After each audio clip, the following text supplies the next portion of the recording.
You know that feeling when you pay your HOA fees every single month, but you're not totally sure where the money is going? Well, what happens when you decide to ask for the receipts, and all you get back is crickets? We're about to dive into one homeowner's fight to get those exact answers. And trust me, what happened next is a lesson for pretty much everyone. So meet Joseph Allan. He's a homeowner in Arizona, and his whole motivation here was super simple, and honestly something I think a lot of us can relate to.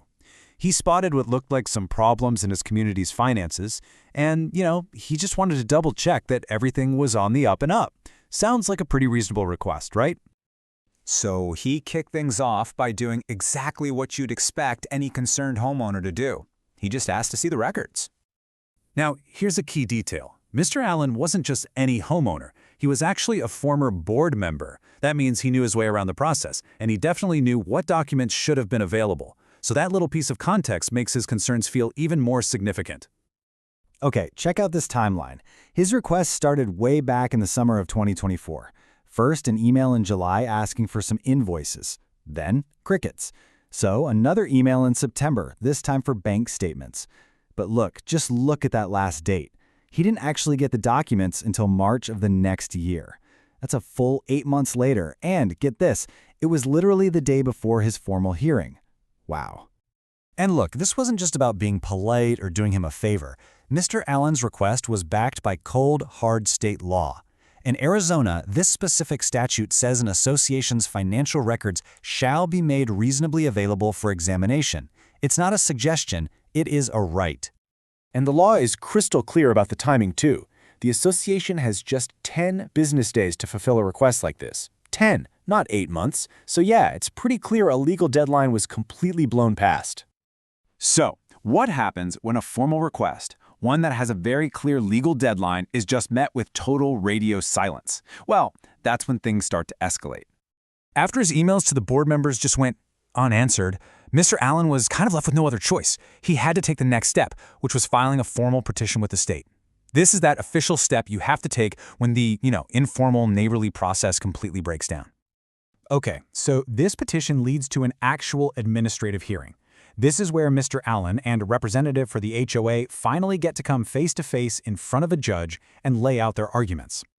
And this is where the real heart of the disagreement comes out. Mr. Allan's argument was super straightforward. The law says the association is responsible, and the elected board is the association. He sent his request right to them. But the HOA's defense? They basically said, oops, procedural mix-up. They argued that requests were supposed to go to their management company, and since the board didn't forward the emails, the company had no idea. And here's that exact argument from the owner of the management company herself. She testified that the whole delay, which she calls the gap, only happened because Mr. Allan didn't follow their internal process of looping in her company on the emails. But then, Mr. Allan reveals his logic, and it is a total game changer. Why didn't he send the request to the management company? Because they were the very people he was investigating. I mean, think about it. Sending a request for documents to the exact entity you're investigating, that doesn't just seem to make any sense. It's a huge conflict of interest.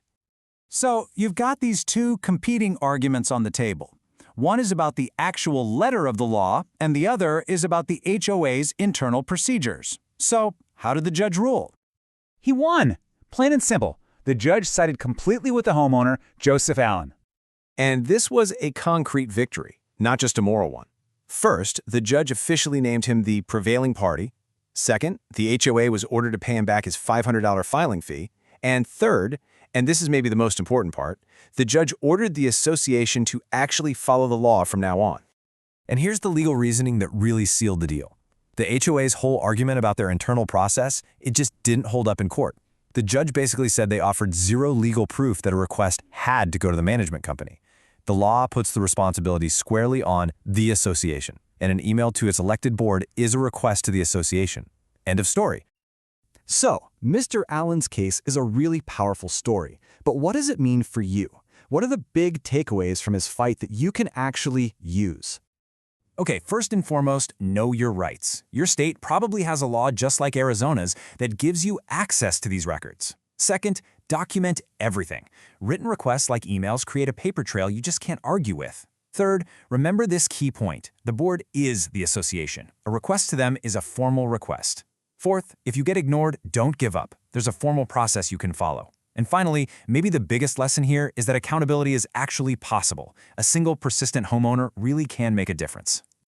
At the end of the day, this story leaves us with a really important question, right? Your HOA, it's basically this tiny little government run by your neighbors. But as Mr. Allan's case shows us, sometimes that process just breaks down. It's a powerful reminder that the answer to who holds them accountable is, well, sometimes it's got to be you.